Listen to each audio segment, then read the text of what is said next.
Proposals to try and hold reckless and drunk drivers accountable fail in the legislature. Thanks for joining us here at 6. I'm Denise Valdez. And I'm Brian Loftus. That's not sitting well with the Valley's top cop, Sheriff Kevin McMahill, advocating for these changes amid an increase in crashes in deaths on our roads. And tonight he is speaking exclusively with 8 News Now investigator David Charnes about how frustrated he is. David? Well, Brian, Denise, he's frustrated and he's putting some of the blame on himself.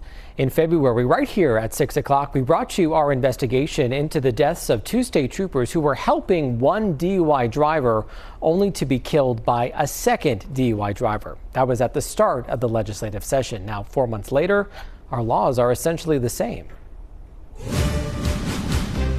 Here we are again, and nothing has changed.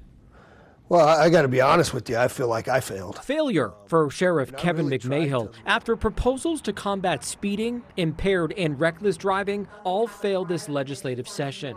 We can do better. We absolutely can do better. And politics played a lot of role in these things not getting passed. McMahill advocated for a new law aimed at holding drivers accountable with red light cameras, telling a committee this in March. I'm sick and tired of people dying on our roadways because of the bad behavior of other drivers. But the proposal itself died in April. That, plus 2 bills aimed at increasing penalties for DUI drivers who kill, also failing to become law. Republican Governor Joe Lombardo saying he wanted to charge those drivers with second-degree murder. But that idea quickly morphed into sentencing of 2 to 25 years. In the end, lawmakers running out the clock to Monday night's deadline.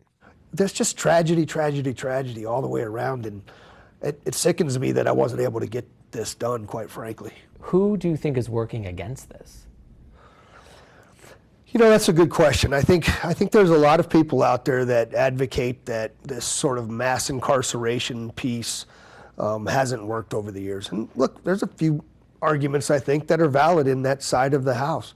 There's also a bunch of people that think we've become very soft on crime, and I think there's some arguments that are true there as well. That balance appears to have led to no change in a state plagued with drunk and drug driving, one where the 8 News Now investigators have found repeat impaired drivers often get lax penalties, including house arrest instead of jail or no jail time altogether. The punishments are literally a slap on the hand.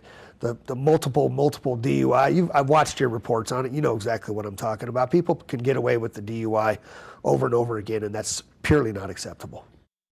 So now, almost 2 days after the session ended, one DUI-related bill is kind of in legislative limbo. It passed, but has yet to officially go to the governor to get his signature or his veto.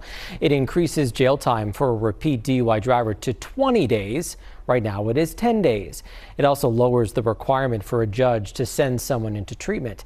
Several people saying making those sentences tougher for DUI cases involving death, which was part of the governor's overall crime bill, just got lost in those hectic final minutes of the session because a state senator gave a speech.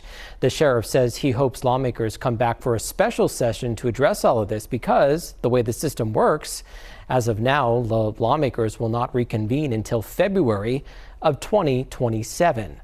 I'm David Charnes, 8 News Now. Now, the governor's office did not return our request for comment about the legislature's failure to pass those DUI proposals.